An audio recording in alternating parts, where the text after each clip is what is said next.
Alright guys, to my fellow Americans, I hope you guys had a wonderful 4th of July weekend. Hopefully you didn't lose too many fingers, didn't eat too much, didn't drink too much, and you drove home safely. And to my EU viewers, I think you guys need to take a moment and celebrate this victory. I know that the battle is far from over, and we're going to talk about this in the next part of this video here. But take a minute to enjoy and celebrate what you guys have accomplished. As an American looking at the Stop Killing Games initiative, I can only encourage you guys and inform you on the situation around this initiative. I cannot vote on it. You guys have done it to the tune of almost 1.2 million signatures so far, and the number continues to rise. So again, my hat goes off to you. Take a minute, celebrate yourselves, pat yourselves on the back, whatever you got to do. You guys are killing it out there. That being said, a lot of this credit is going to have to go to, of course, Pirate Software, who has kind of positioned himself as the villain in this story for whatever reason. I don't know what's going on in his brain. I don't know what his actual motivations are behind the scenes, why he's chosen to put himself in this position. Whatever his reasoning, he doesn't seem to be sharing it. That being said, yesterday he did tweet out how the most interesting narrative is that his videos somehow, quote, killed the initiative. He says, "This graph shows that the initiative already had a downward trend in interest when my videos dropped. My videos do not seem to have had any impact on the movement at all. Making me the villain did, though. Best of luck with your next steps." Well, he has followed this statement up today with, I would say, a slightly more inflammatory one.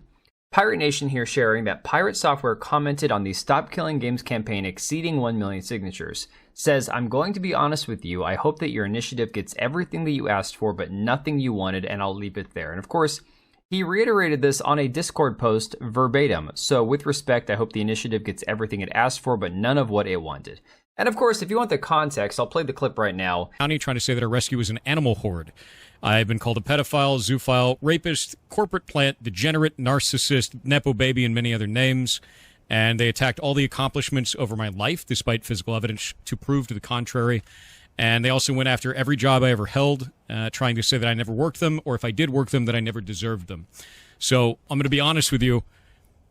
I hope that your initiative gets everything you asked for, but nothing you wanted. And I'll leave it there.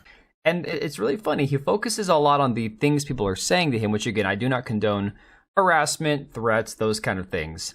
But there is one part that seems to really get under his skin, and that is the accusations of nepotism. Now, of course, if you don't know much about Pirate Software, if you're like me, where a couple months ago you knew next to nothing about this guy, he was a developer at Blizzard, a company that his dad famously worked for. In fact, his dad is this guy right here, Joey Ray Hall.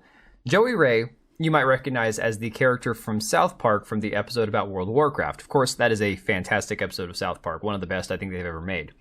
But again, the deep lore on this is that his dad was a famous or well-known developer at Blizzard, and he got in contact with the guys at South Park, and they put him in the show as this character, he who has no life. No, my dad didn't inspire the WoW guy from South Park. My dad is the WoW guy from South Park. He was the cinematic director for Blizzard for 23 years. He worked on the episode with Matt and Trey, and they turned him into a character. That's him. Yeah, that's actually him. Yeah. It's not a joke. That's not like a similarity. Like, that's him. This is his apartment. This is him. Even the guy that cosplayed my dad didn't know he was real, but no, he's a real guy. Now again, I don't know if there's some nepotism or some loyalty to Blizzard. A lot of people say that you can take the developer out of Blizzard, but you can't take Blizzard out of the developer. I don't know if that's what's going on with, Pirate Software behind the scenes. But we have a much bigger issue now. A much bigger force is at play. From Accursed Farms on Twitter earlier today, if anyone doubts how powerful the EU initiative can be, Video Games Europe, an industry lobbying group, has unsurprisingly come out against SKG. The arguments against allowing you to keep your purchase are flimsy. I'll have a video on it in a day or two. So the statement from this mysterious entity, Video Games Europe, reads as follows. Statement on Stop Killing Games. "We appreciate the passion of our community. However, the decision to discontinue online services is multifaceted. Never taken lightly, it must be an option for companies when an online experience is no longer commercially viable. We understand that it can be disappointing for players, but when it does happen, the industry ensures that players are given fair notice of the prospective changes in compliance with local consumer protection laws. Private servers are not always a viable alternative option for players, as the protections we put in place to secure players' data, remove illegal content, and combat unsafe community content, oh boy, unsafe, would not exist and would leave rights holders liable. In addition, many titles are designed from the ground up to be online only. Well, that's the problem. In effect, these proposals would curtail developer choice by making these video games prohibitively expensive to create. We welcome the opportunity to discuss our position with policymakers and those who have led the European Citizens Initiative in the coming months. Ironically, this is a key point that Pirate Software honed in on, was this whole, well, online game situation. You're not going to have live service games anymore. And to that I say, okay. It's kind of like the meme that's been shared online. I'll take that trade-off happily. I'm okay with less live service games. I'm okay with more complete purchase games that are available, to purchase physically if you can, and that are complete and ready to go day one. That sounds like a win to me. But of course, who is Video Games Europe? Video Games Europe is this mysterious lobbying group whose manifesto is a very detailed 10-point manifesto. But point 5 here I found to be very interesting. And this is, of course, their asks from the European Union.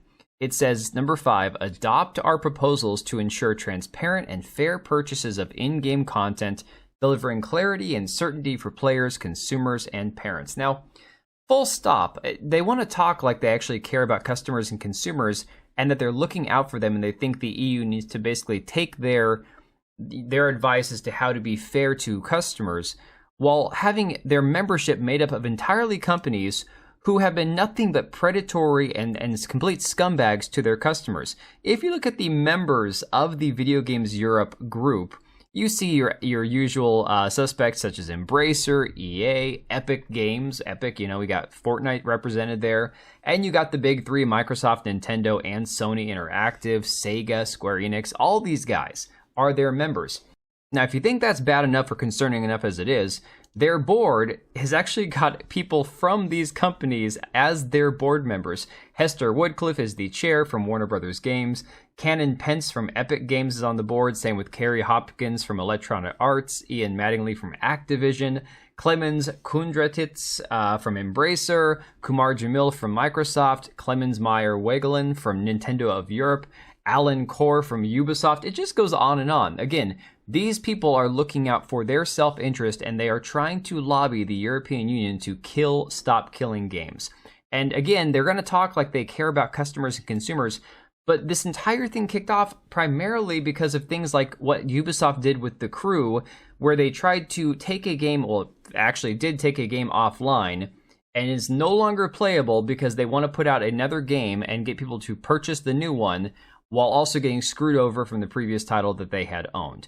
Again, this is the very problem here, is we have people like Pirate Software trying to stop killing games, and then you have this lobbying group from Europe that is representing all these major publishers trying to actively discredit this movement by saying, oh, no, that's not fair, you can't do this. If it's a live service, it has to be online only, and then you can't make us have offline servers. That's just too dangerous, right?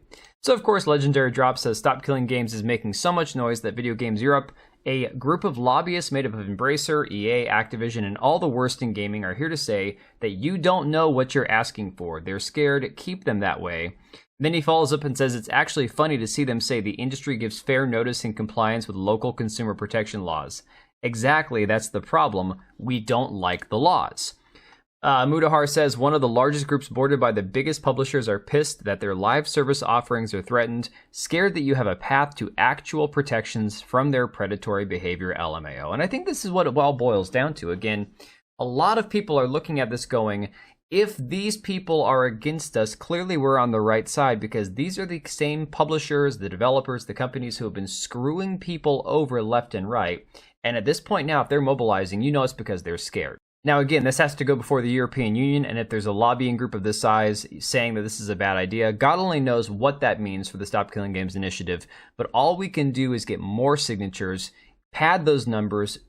At this point, it's a show of force more than anything else. So again, if you're in the EU, I'm going to link both the UK and the EU petitions. Sign them, get your friends to sign them, and again, just keep going, guys. We still have a few weeks to go to get as many signatures as possible, and again, I'm going to keep covering this as there's news to cover, so leave a like, subscribe if you are new to the channel or if you appreciate the coverage, and I will catch you guys on the next one. Alright, and if you made it this far, thank you so much for watching the video. Thank you for being here. I do have two channels, Minimal Effort Podcast as well as my gaming channel. I do have a Twitch and Kickforma gaming channel. We do live streams over there occasionally, maybe once a week. And then if you are in the market for a new PC, make sure to check out Meta PCs. Click the link I have down below. Use code TBO at checkout for a special discount. Thanks again for watching, and I'll see you next time.